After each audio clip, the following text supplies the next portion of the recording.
Pendengar, semoga Anda semua dalam keadaan sehat, semangat, dan pastinya tetap produktif tentunya.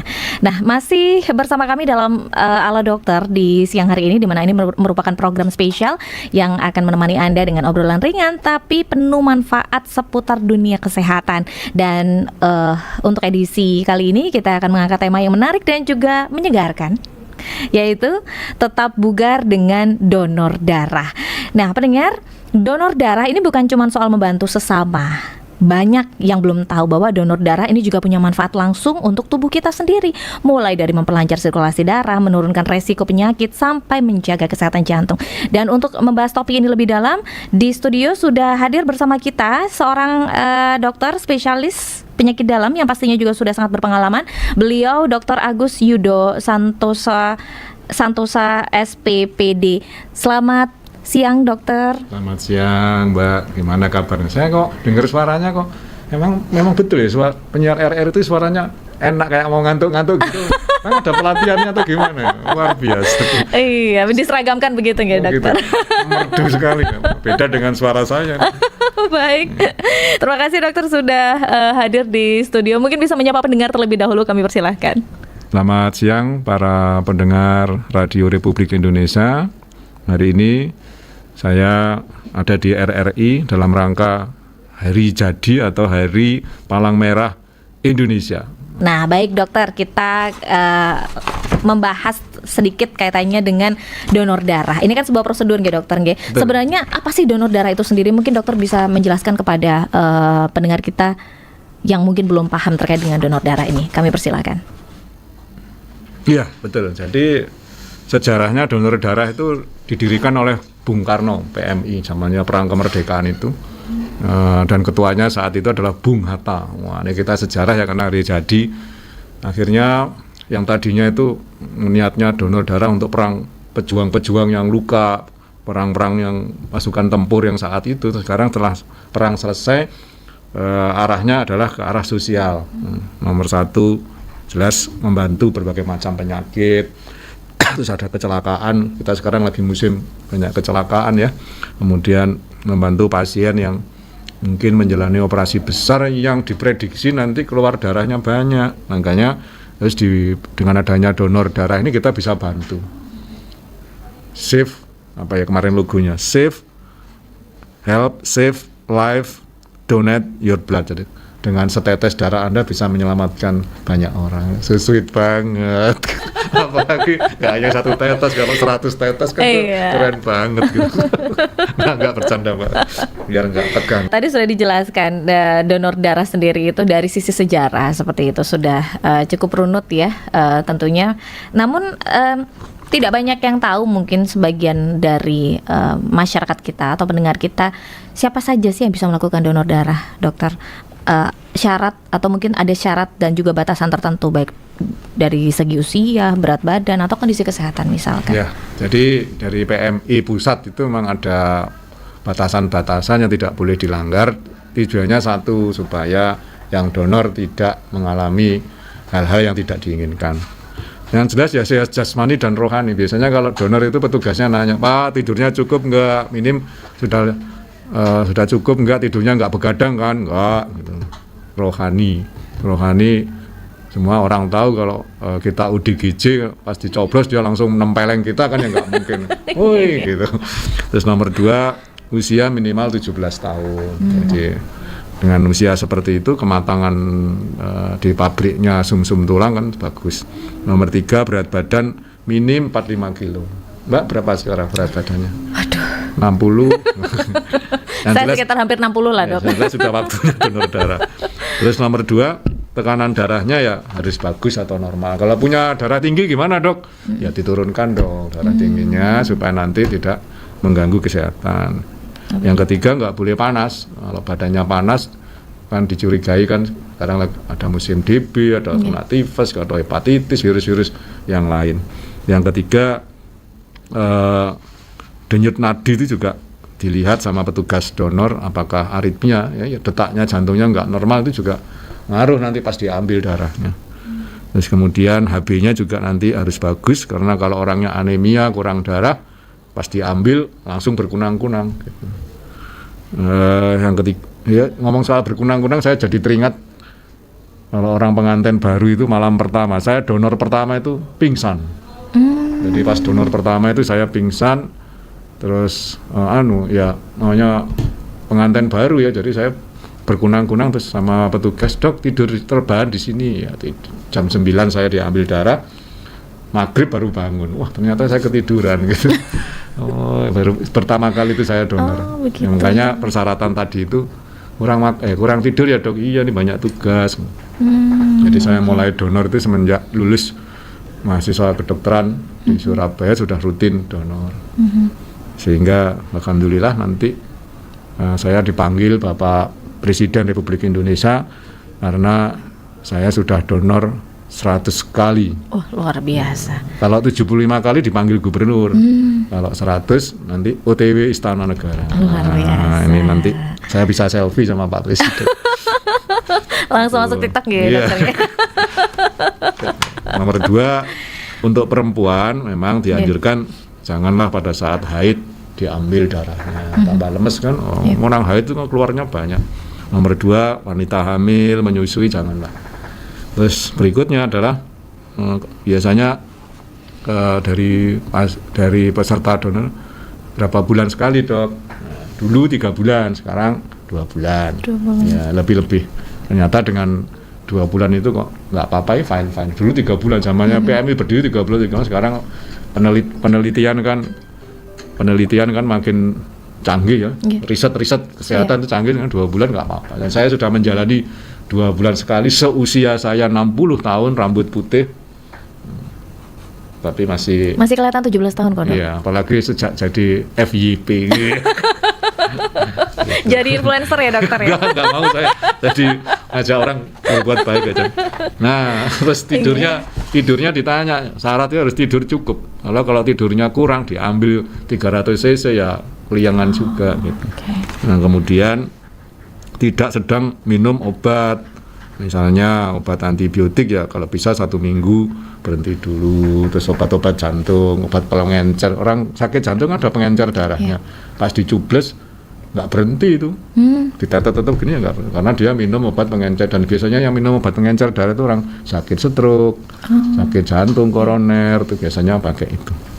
Terus yang ketiga, nah itu apa namanya, biasanya pasiennya ditanya sudah makan belum tadi gitu. Banyak sarapan saya tadi mau diambil gitu. Kalau enggak kan lapar juga ya gitu.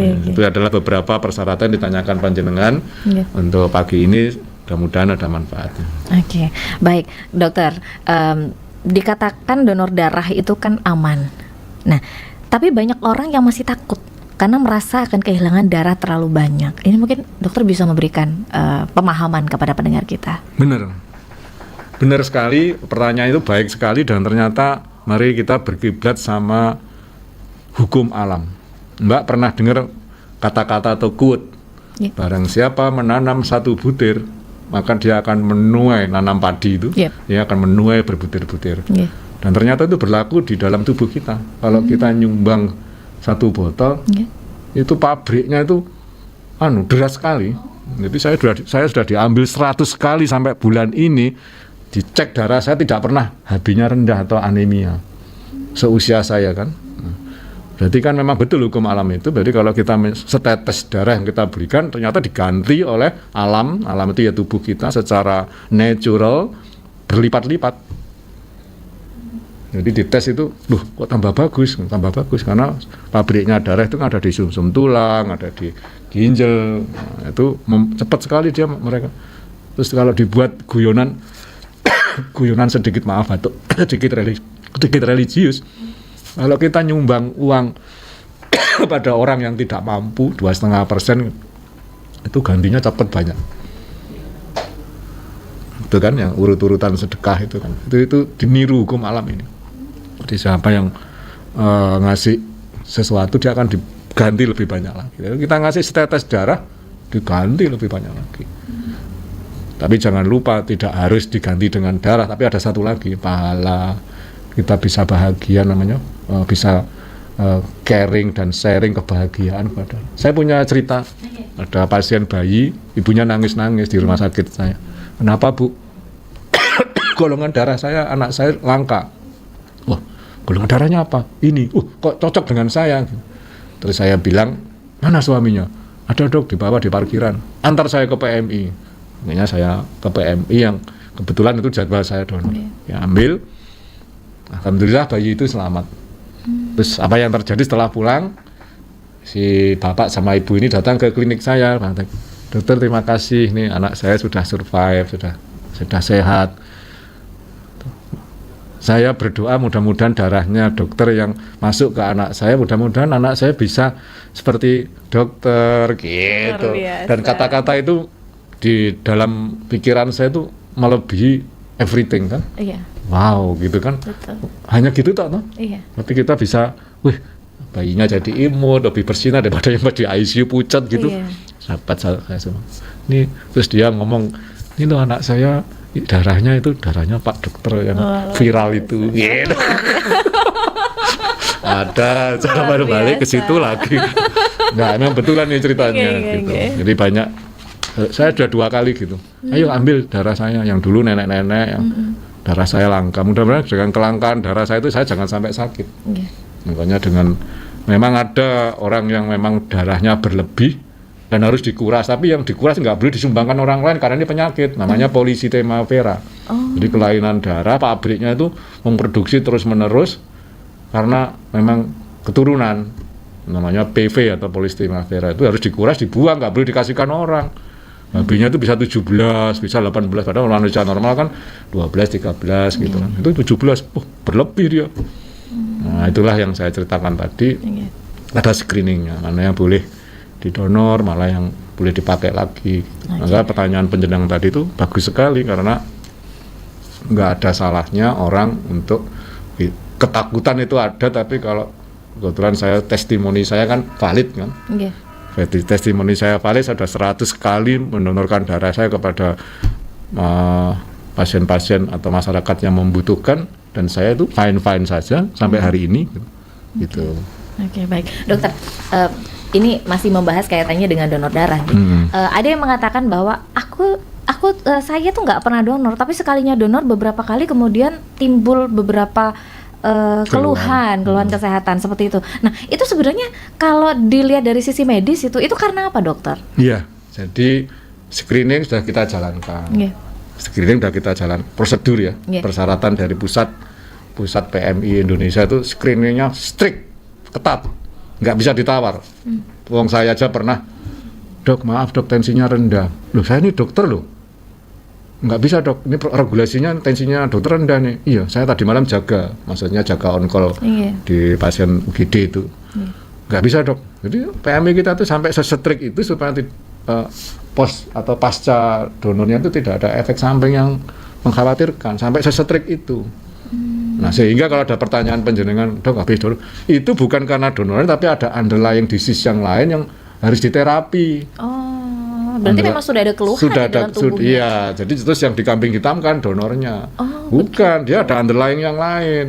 Nah, contohnya underlying disease yang lain yang bisa habis donor kok saya langsung keliengan gitu. Biasanya nanti, enggak nih, ternyata ceknya kolesterolnya tinggi. Ya keliengan juga. Dicek ternyata SGBT SGPT-nya fungsi livernya jelek, ya keliengan juga, lemes juga, kuning juga matanya gitu. Jadi Mbak tadi kritis sekali pertanyaannya, adalah bagus, saya senang sekali dengan pertanyaan seperti itu karena orang jadi ternyata saya punya penyakit lain yang belum terdetek, dan itu tugas kita ngasih tahu, silakan berobat ke rumah sakit terdekat. Nah, kita screening namanya MCU. Ayo MCU dulu, ini kayaknya arahnya ke sini nih gitu. Jadi sebenarnya memang intinya bukan dari kegiatan donornya, tapi karena memang ada keluhan penyakit yang diderita seperti itu. Tadi kan screeningnya yang saya jelaskan di awal tadi kan mulai dari tensi, HB, umur, haid atau tidak, penyakit menular atau tidak, itu screeningnya strict sekali. Gitu. Oke, baik, dokter. Donor darah ini seperti yang selalu digaungkan, ini membuat tubuh menjadi sehat seperti itu. Tapi bisa dijelaskan secara medis, dokter, yang membuat tubuh sehat karena kita intens atau rajin donor darah ini mungkin bisa dijelaskan sedikit dari sisi medisnya? Betul, dari sisi medis itu secara garis besar adalah kalau ini bahasa guyonannya masyarakat, iya cewek nggak usah donor, sudah bersih, darah kotornya udah dibuang tiap bulan. Yeah. Itu bahasa guyonan yang melipir-melipir ya pada mirip-mirip. Nah kalau cowok kan nggak mungkin dia menstruasi atau diambil darah yang itu diambil, dan yang diambil kan dari darah vena. Yeah. Darah vena itu darah kotor. Jadi dengan diambil darah itu, maka zat-zat yang tidak baik di darah vena itu mulai antioksidan, zat-zat radikal bebas, zat-zat sampah bersih gitu. Termasuk nanti kolesterol bisa turun karena ikut gitu. Yang diambil itu darah vena, darah kotor, bukan darah bersih. Darah bersih namanya arteri. Ini yang diambil adalah darah vena. Kita dulu belajar SMA kan aliran darah bersih. Nah ini bekasnya masih ada. Nah, itu diambil, kolesterol bisa turun, kadar oksidan itu radikal bebas yang zat-zat sampah yang bikin capek-capek juga jadi hilang. Dan kalau sudah kolesterolnya turun, maka risiko penyakit jantung juga turun, jadi lebih bagus lagi. Nah, yang ketiga adalah kekentalan darah jadi berkurang. Kita tahu toh kalau darahnya kental, maka aliran darah ke otak jadi terganggu. Ingat lumpur lapindo. Maka makin kental, aliran darah makin berkurang, oksigen juga ke otak juga akan berkurang, orangnya jadi ngantuan, tulali, telmi, seperti itu. Kalau darah kentalnya tadi ke kaki, jadi kesemutan, jadi tangan kesemutan, karena aliran darahnya memang tidak lancar. Jadi dengan donor darah rutin itu, tanda kutip, kekentalan darah jadi berkurang, karena diambil sebagian dari darah kita. Baik, dokter, kita masih menunggu untuk pendengar yang ingin bergabung, bertanya terkait dengan tema kita di siang hari ini. Silakan di telepon 3366652 maupun line WhatsApp Rosato RRI Jember. Kita masih tunggu. Baik, dokter, kembali ke perbincangan kita kaitannya dengan donor darah. Ini bagi sebagian orang merasakan atau menyatakan bahwa setelah donor darah, tubuh ini jadi terasa lebih segar. Nah, ini apa memang efek yang memang umum terjadi bagi kebanyakan orang? Iya, jadi nggak usah nunggu 100, nggak usah nunggu saya 100, 1, 2, 3, 4 kali donor aja terasa kok bugar banget. Bahkan maaf ya, ini agak sensi sedikit, itu ada beberapa teman yang rajin donor yang usianya ya gitu, komennya, wah anu loh dok, saya habis donor itu lebih gereng loh, gitu. Agak sensitif bicaranya, maaf. Ini tapi kan boleh toh testimoni. Cuma dari segi bapak-bapak itu, gitu. Nggak promo loh nih, nggak promo loh ya teman-teman. Memang ada testimoni seperti itu. Jadi seksual arousalnya atau semangatnya itu jadi kayak, gini ya efeknya. Iya. Wah ini kalau yang dengar bapak-bapak Indonesia donor semua, ayo donor gitu. Gara-gara dokter Yudo artis FYP gitu. Nanti yang di rumah istrinya yang pak donor pak gitu. nggak bercanda ya gitu. Jadi lebih bugar, tidak hanya itunya doang, ke mata jadi jernih, pikiran jadi, kan tadi saya bilang kan antioksidan radikal bebas, zat sampah yang kita buang itu fresh, jadi antioksidan itu zat sampah. Kalau nempel di lemak namanya asam laktat, jadi kram, kaku, cepat capek. Kalau nempel di otak, zat-zat sampah itu jadi nggak fokus, tulali, telmi. Kalau ke jantungnya mompanya lemah, dampaknya sistemik. Nah itu sehingga lebih bugar. Kalau saya sih selama 100 kali donor darah, habis donor, jadi mau apa aja kayaknya celing gitu. Pikiran jadi celing, terus mau nggak ada lagi lemas-lemas. Seger, betul Mbak bilang, bugar. Gitu. Jadi istilah medsos sekarang itu kayak nagih gitu. Asal medsosnya nagih gitu. Ada dokter Yuda nih terlalu medsos, bahasanya terlalu medsos nggak. Tapi nggak mau dibilang influencer ya dokter? Enggak, jangan. Kalau influencer kan niatnya itu kan, edukator gitu. Luar biasa. Dokter, kita kembali lagi ini kaitannya dengan proses dan tips praktis nih. Apa sih dokter yang perlu dipersiapkan sebelum melakukan donor darah? Iya, yang paling bagus itu supaya nanti prosesnya lancar. Jangan lupa rehidrasi minum yang banyak, karena nanti mau diambil 300 toh. Iya. Yang diambil 300 minumnya ya segitulah atau lebih. Mau kopi kayak mau susu mau apa, minum aja. Nomor 2, nanti kan risiko lemesnya bisa makan biasa atas standar ya. Yep. Ayo manu sarapan dulu gitu kayak gitu. Tidur ya itu lebih penting, minim 5 jam. Supaya nanti tidak ada hal-hal yang kayak saya bilang wah kurang tidur sampai saya berkunang-kunang pingsan seperti itu. Itu tip-tip dasar. Nanti sampai di tempat PMI lebih screeningnya ada tensi, dicek ininya, memenuhi syarat enggak, ada contrengan-contrengan, skor-skor yang setelah lolos oke, silakan masuk. Nah itu kalau yang awam tadi itu. Nah, setelah itu tadi sebelum donor darah. Nah, kalau sudah setelah donor darah biar kita tetap bugar, ini apa dokter yang perlu kita perhatikan atau yang perlu untuk kita lakukan? Iya, jadi setelah kita donor darah, maka darah itu namanya heme dan globin. Heme dan globin itu protein, heme itu zat besi. Jadi nanti setelah selesai donor darah untuk mempercepat, ya walaupun sudah ada pabriknya sih, tapi kan butuh zat besi dari luar. Itu bisa dibantu dengan nutrisi atau makanan.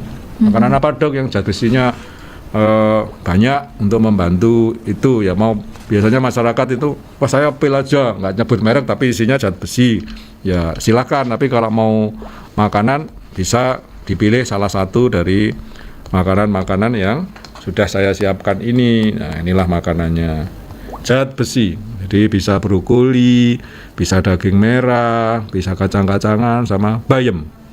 Tapi kalau punya asam urat ya jangan bayam sama brokoli, nanti asam uratnya tambah tinggi. Ini zat besinya. Yang kedua, untuk supaya darah itu cepat terbentuk, ditambahi yang mengandung vitamin B6. Ini ada pisang, kentang, tomato, dan biji-bijian. Berikutnya B12, ada pindang, ada tempe, ada ayam, ada telur, asam folat, bisa ini bayam, ayam, brokoli, peanut atau kacang merah. Jadi menu-menu ini cepat sekali membentuk tadi itu. Jadi sama kayak penjenengan, kalau saya bikin mendoan, ya harus ada tepungnya, harus ada tempenya. Nah, kalau mau bikin HB baik, habis diambil donor darah, HB-nya dikuras 300 cc supaya HB-nya kembali. Seperti kayak mendoan tadi, ya ada tepungnya, ada tempenya, maka menu ini harus terpenuhi. Yang tadi saya sebutkan, ada daging merah, ada brokoli, ada bayam, ada pisang, ada kentang, ada tomat, ada pindang, apalagi nih, ayam, telur. Nah, ini. Selamat siang dokter. Selamat siang Pak. Jauh sekali dari Bondowoso. Aman ya? Bondowoso nggak hujan, nggak ada apa-apa. Alhamdulillah cerah ini dokter. Alhamdulillah. Sini hujan Pak, mudah mendung dari tadi ya. Tadi sehat dokter ya. Ini saya tanyakan mengenai donor darah ini ya.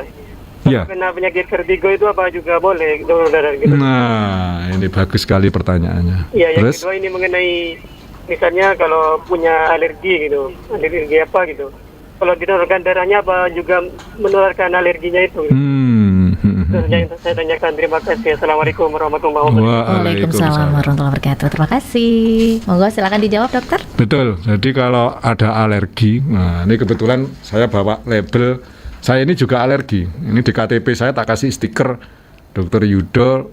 Saya dinas di Rumah Sakit Siloam Jember juga alergi. Anak saya juga nurun saya, tapi saya alergi obat. Nah, yang kalau Bapak tadi saya ini ada alergi, itu ada Pak tesnya. Namanya tes alergi. Nanti kalau ketemu kayak pasien saya kemarin itu ada alergi sambal pecel, dia baru tahu kalau itu sambal alergi kacang. Terus ada lagi kemarin pasien saya anaknya itu sering alergi bersin-bersin, tak periksa ternyata dia alergi saus tomat.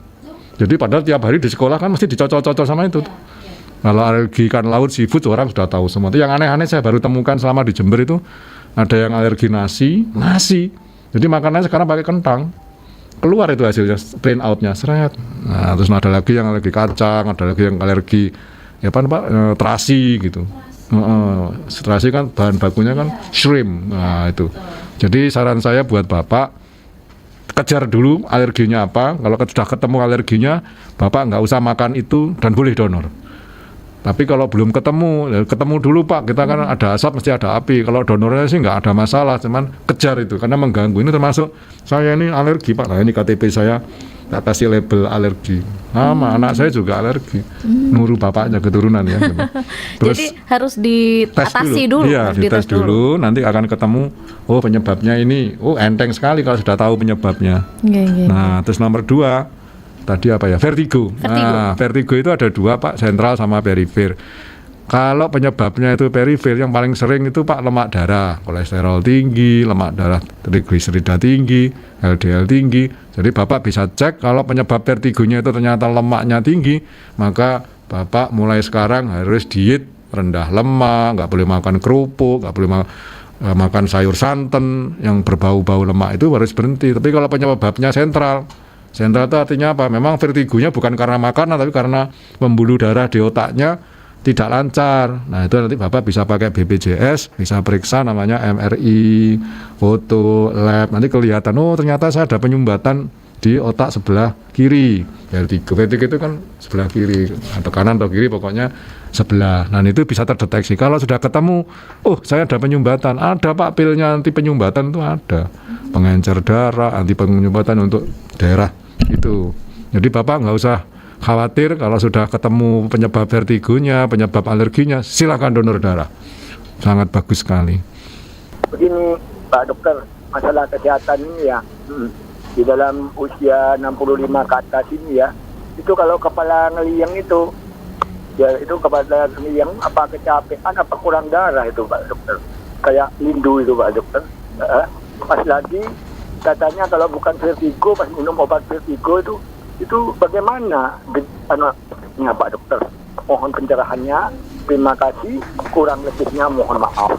Salam sehat semuanya. Wassalamualaikum warahmatullahi wabarakatuh. Selamat siang. Waalaikumsalam warahmatullahi wabarakatuh. Terima kasih Pak Ahmad Abdullah. Mungkin bisa langsung dijawab, Dokter? Oh iya, Bapak Ahmad Abdullah, pertanyaannya bagus sekali dan itu sudah terjadi pada pasien saya yang umurnya seperti Bapak. Nah, saya ini sudah 60 Pak, jadi kita kayaknya satu circle ini ya.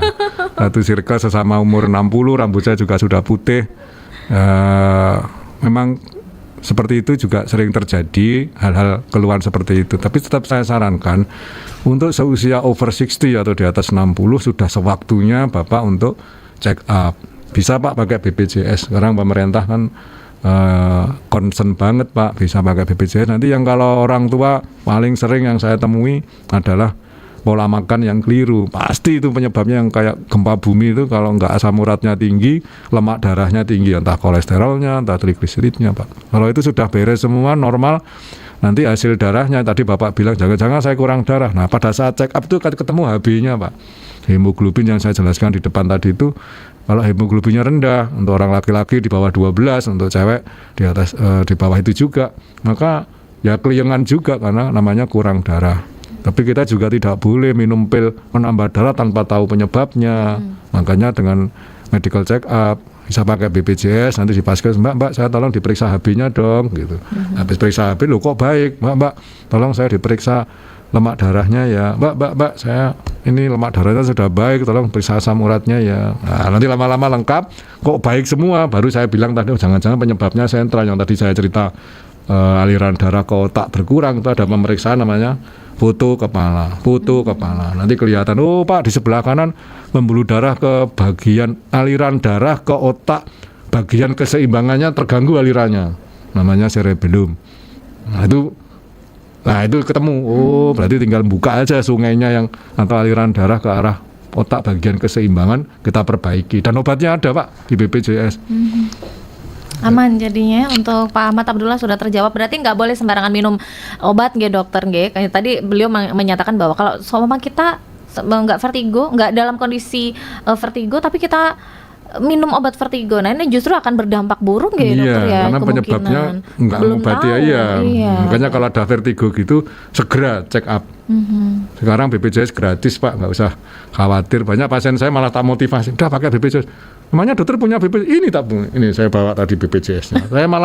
Saya ini BPJS ini kartu saya sering saya pamerkan ke pasien saya. Ini loh. Sebagai motivasi dokter nggih. Dokter aja spesialis kok BPJS-nya iurannya paling murah. Nah, ini saya tunjukkan. Nah, ini biar kelihatan. Ini coba lihat. Iya. Saya itu iurannya paling murah. Tapi saya nggak minta sakit gitu loh. Betul. Tapi kalau ada apa-apa kan sehat, ya? Iya, orang lain iuran kelas 1, saya kelas ekonomi. Yang penting bisa berdoa supaya hadirin atau pendengar setia itu sehat semua gitu nggih. Baik, dokter, kembali lagi ke yang tadi saya sampaikan bahwa banyak dari masyarakat kita ini percaya bahwa nanti kalau donor atau beberapa kali donor atau beberapa waktu donor ini mitosnya badanku ntar gendutan gitu, atau bisa gemuk nih, atau ada yang bilang sebaliknya aku nanti makin kurus gitu. Nah ini kan mitosnya sampai sekarang berkembang nih dokter. Nah mungkin bisa dijelaskan kepada pendengar kita untuk memberikan edukasi kepada mereka. Betul, itu mitos yang sudah beredar dan sudah saya dengar, Iya. terutama yang viral itu tambah gendut. Iya. Dok, kok saya tambah besar badan saya? Itu yang disalahkan jangan donornya, gimana nggak habis gendut, wong tiap malam dia pegangannya snack pok ayam, terus crispy, gimana fast junk food yang sekarang tinggal pakai jempolan, Iya, Shopee Food atau Grab Iya, Food apa-apa iya. ya. Aplikasi-aplikasi belanja online begitu, Terus nggih. sambil tiduran, scroll, Iya. FYP, gimana nggak gemuk, yang disalahkan donor darahnya. Atau ya itu, terus ada lagi, dok, kok saya tambah kurus, bukan donor darahnya, bapak gizinya yang kurang. Iya, Tadi yang saya ceritakan Iya, iya. nutrisinya. Nutrisinya. Ini loh, habis donor ini makanannya kayak gini gitu. Jadi nggak boleh disalahkan itunya, kita kembali ke penyebabnya tadi itu. Oke. Kalau bingung bisa nanti tinggal konsultasi ke dokter atau tenaga kesehatan terdekat. Ini loh problem saya kayak gini gitu. Iya, baik, dokter ini sudah di penghujung waktu. Siap. Mungkin jenengan bisa menyampaikan pesan atau ajakan untuk pendengar kita agar lebih sadar pentingnya donor darah. Jadi bukan hanya untuk membantu orang lain, tapi juga untuk menjaga kesehatan sendiri. Monggo, silakan. Terima kasih Mbak April, para pendengar setia RRI. Yang pertama, bahwa niatkan donor darah itu adalah untuk ibadah. Setelah niat kita untuk ibadah, nomor 2 dapat dampak sehat bonusnya. Sedangkan yang ketiga adalah niatkan juga bahwa dengan donor darah itu kita mengajak kepada masyarakat, tetangga, famili untuk pola hidup sehat. Apalagi sekarang hari ini tanggal 17, hari ulang tahun PMI Indonesia atau hari jadi Hari PMI Palang Merah Indonesia, yang mengajak masyarakat untuk dengan donor darah supaya lifestyle kehidupannya jadi lebih sehat. Demikian Mbak April. Apakah itu sekaligus menjadi closing statement, dokter? Siap. Siap, sampun. Oke, baik. Terima kasih dokter. Ini luar biasa tentunya perbincangan kita di hari ini bersama Dr. Agus Yudo Santosa SPPD. Jadi banyak sekali informasi yang sudah disampaikan. Ini informasi penting dan juga bermanfaat seputar donor darah yang ternyata bukan hanya membantu sesama, tapi juga bisa jadi salah satu cara untuk menjaga kesehatan dan kebugaran tubuh kita sendiri, seperti itu dokter. Terima kasih banyak dokter atas waktunya, atas penjelasannya yang sangat jelas dan sangat mudah dipahami. Semoga semakin banyak masyarakat yang tergerak untuk rutin donor darah, tentunya dengan cara yang aman dan sesuai anjuran medis. Terima Selamat, kasih. selamat menjalani rutinitas kembali dokter. Selamat siang, assalamualaikum. Waalaikumsalam warahmatullahi wabarakatuh.